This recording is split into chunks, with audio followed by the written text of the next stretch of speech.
I'd like to take a moment to let you all know about a new non-profit organization started by my brother Craig.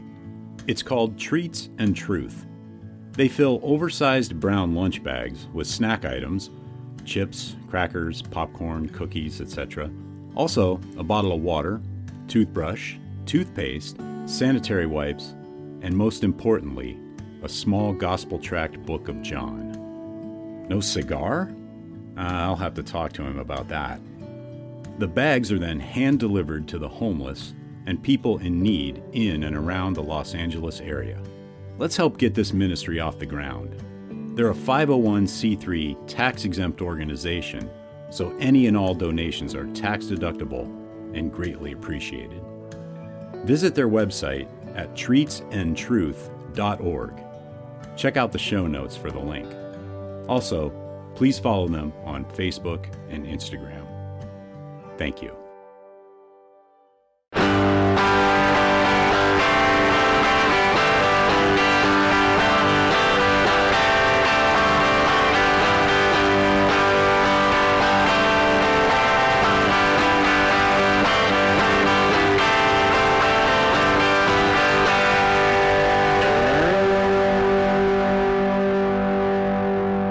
Welcome to episode 151 of the Burning Bush Podcast, where we share the message of the Bible while enjoying a good cigar.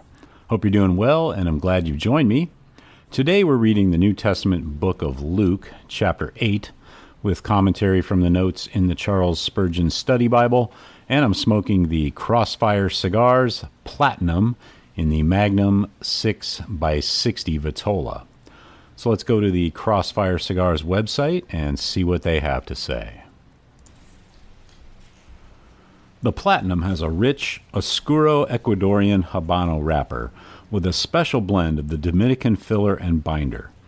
It begins with a mild pepperiness and evolves to rich notes with a hint of dried fruit and a nice, earthy resolve. This is a full-bodied smoke with bold movement, yet holds its intricate character. As with all of our cigars, you will experience a natural draw and a great ash. And it comes in one Vitola, the 6x60. Wrapper is Ecuadorian Habano. Binder and filler are both Dominican. That is the Crossfire Cigars Platinum.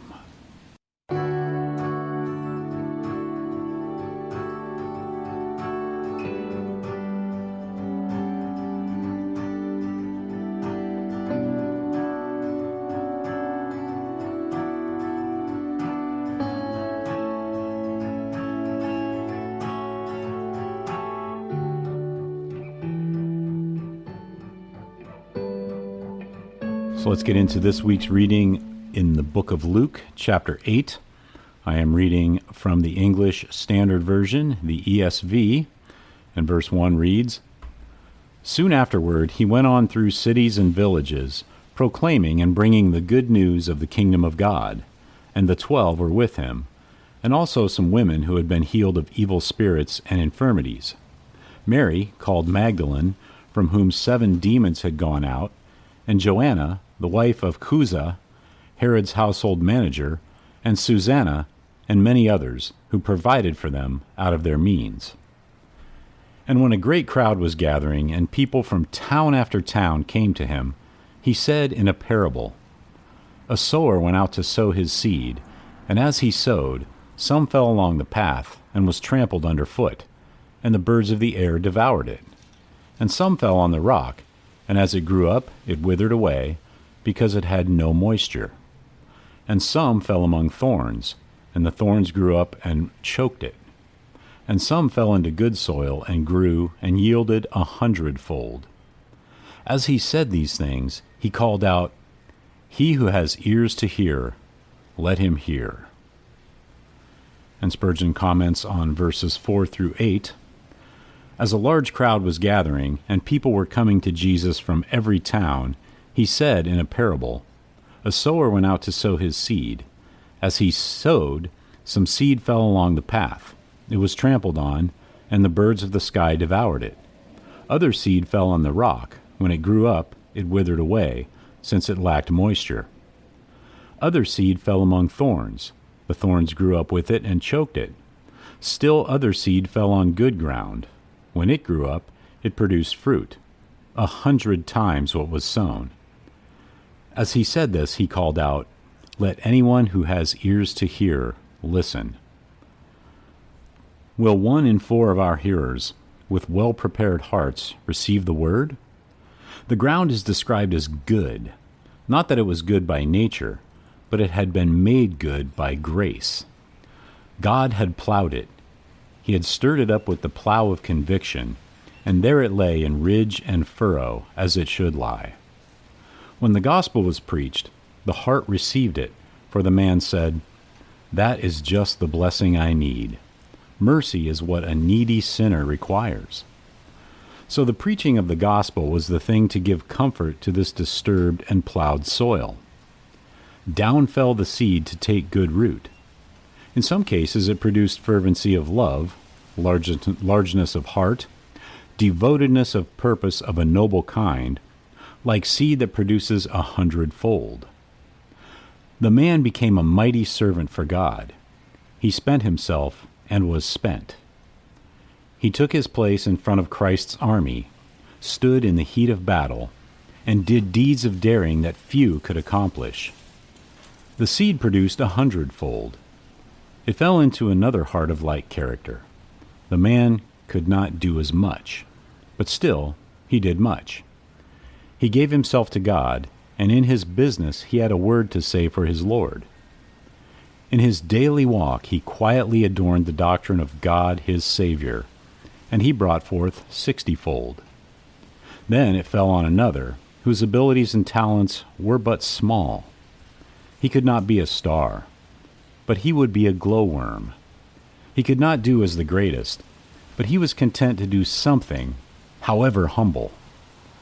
The seed had brought forth in him 10-fold, perhaps 20-fold. How many are there of this sort? Is there one who prays within himself, "God be merciful to me, a sinner"? The seed has fallen in the right spot. God never sets a man longing for mercy without intending to give it. Does another whisper, "Oh, that I might be saved"? He may believe on the Lord Jesus Christ and be saved. Has another been the chief of sinners? He may trust Christ, and his enormous sins will vanish as the millstone sinks beneath the flood.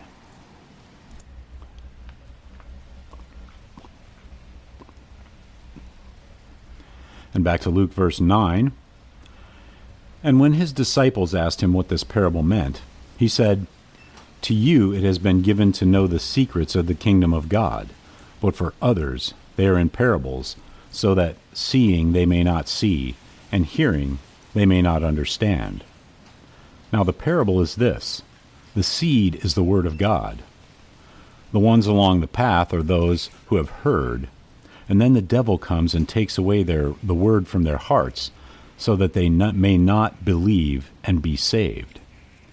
And the ones on the rock are those who, when they hear the word, receive it with joy. But these have no root. They believe for a while, and in a time of testing, they fall away. And as for what fell among the thorns, they are those who hear, but as they go on their way, they are choked by the cares and riches and pleasures of life, and their fruit does not mature. As for that in the good soil, they are those who, hearing the word, hold it fast in an honest and good heart, and bear fruit with patience. No one, after lighting a lamp, covers it with a jar or puts it under a bed, but puts it on a stand, so that those who enter may see the light. For nothing is hidden that will not be made manifest, nor is anything secret that will not be known and come to light. Take care then how you hear, for to the one who has, more will be given, and from the one who has not, even what he thinks he has will be taken away. Then his mother and his brothers came to him, but they could not reach him because of the crowd. And he was told, "Your mother and your brothers are standing outside, desiring to see you." But he answered them, "My mother and my brothers are those who hear the word of God and do it."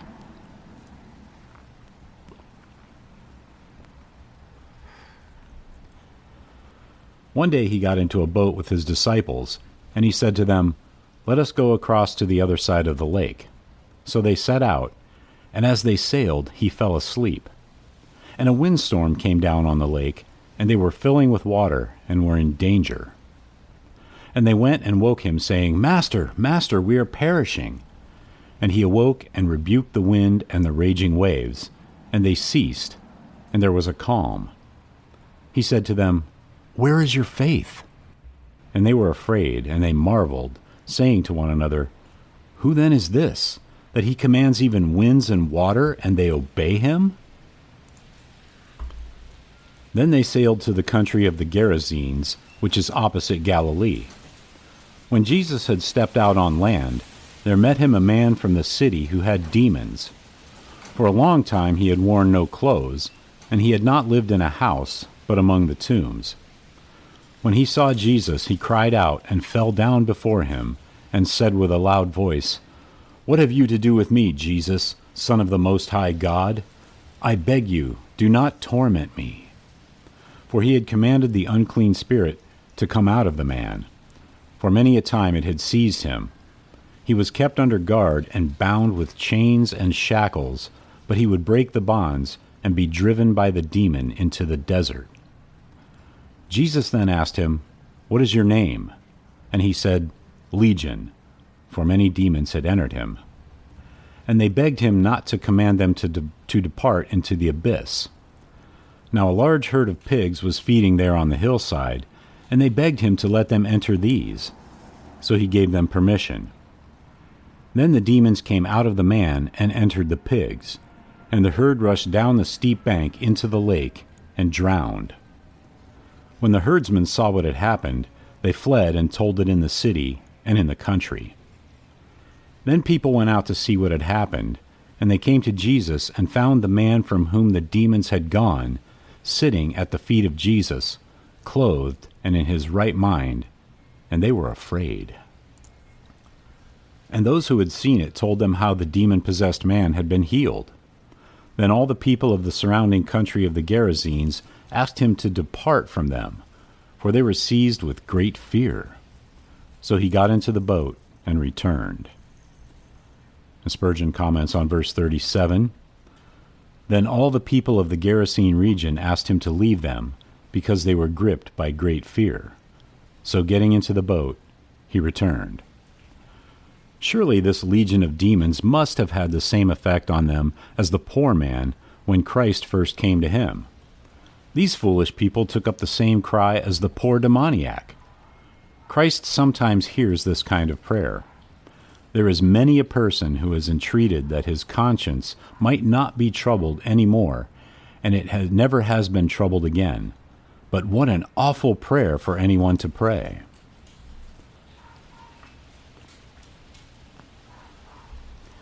And back to Luke, verse 38. The man from whom the demons had gone begged that he might be with him, but Jesus sent him away, saying, "Return to your home, and declare how much God has done for you." And he went away proclaiming throughout the whole city how much Jesus had done for him. Now when Jesus returned, the crowd welcomed him, for they were all waiting for him.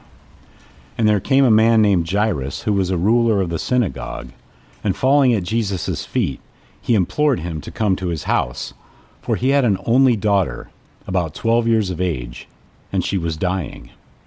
As Jesus went, the people pressed around him. And there was a woman who had had a discharge of blood for 12 years, and though she had spent all her living on physicians, she could not be healed by anyone. She came up behind him and touched the fringe of his garment, and immediately her discharge of blood ceased. And Jesus said, "Who was it that touched me?" When all denied it, Peter said, "Master, the crowd surrounds you and are pressing in on you." But Jesus said, "Someone touched me, for I perceive that power has gone out from me." And when the woman saw that she was not hidden, she came trembling, and falling down before him, declared in the presence of all the people why she had touched him, and how she had been immediately healed. And he said to her, "Daughter, your faith has made you well. Go in peace." While he was still speaking, someone from the ruler's house came and said, "Your daughter is dead. Do not trouble the teacher any more." But Jesus, on hearing this, answered him, "Do not fear, only believe, and she will be well." And when he came to the house, he allowed no one to enter with him, except Peter and John and James, and the father and mother of the child. And all were weeping and mourning for her, but he said, "Do not weep, for she is not dead, but sleeping." And they laughed at him, knowing that she was dead. But taking her by the hand, he called, saying, "Child, arise." And her spirit returned, and she got up at once. And he directed that something should be given her to eat. And her parents were amazed, but he charged them to tell no one what had happened. And that's the end of today's reading in the book of Luke. Be sure to check out the show notes for links to the Charles Spurgeon Study Bible, as well as today's cigar. Also, Groundworks Ministries for daily Bible studies and devotionals. Treats and Truth Ministry, where you can get involved in helping to spread the gospel to and be a blessing to the homeless. And the Burning Bush Merchandise Store, where you can pick up some items to help spread the word about the show. If you know anyone who needs to hear this, please let them know about the podcast and help share the message of the Bible, the hope we have in Yeshua Messiah, Jesus Christ. If you'd like to contact me, you can email me at steve@theburningbushpodcast.com, which is linked in the show notes as well. So until next time, have a great day, have a great cigar, and God bless.